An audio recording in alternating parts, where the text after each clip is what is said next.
Бейікліктен ішшілер отырған түзіліш лифті үзіліп түшу іші бойынша текшіру тамамланды.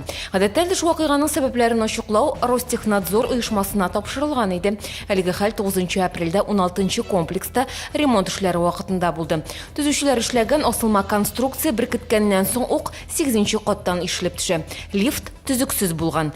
Түзіліш ішлерін ұйыштырушы юридик зат спецпокрытие НЧ ұйышмасы һәм аның жетекшісі ғайыплы деп табылды. Жәмәғәт транспорты юллар проблемасын хәл итү кирәк. Шолыда білім беру ақсы бу һәм башка мәсьәләләр бүген праймеризда күтәрелде.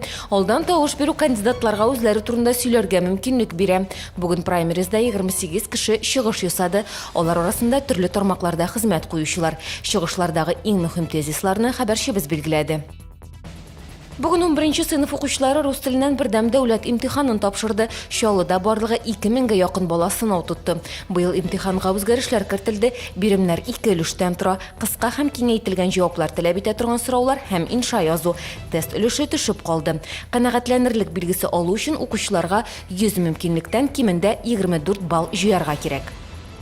Чаллы Татар дәүләт драма театры Нәүрүз фестивалендә катнаша. 12-нче халыкара фестиваль Казанда 1-сеннән алып 5 июньгә кадәр узачак. Башкаланың барлык театр мәйданчыкларында төрки дөнья театрларының иң яхшы спектакльләре күрсәтеләчәк. Чаллы театры коллективы Карла Гальдониның «Ике хуҗаның хезмәтчесе» спектакле белән чыгыш ясаячак.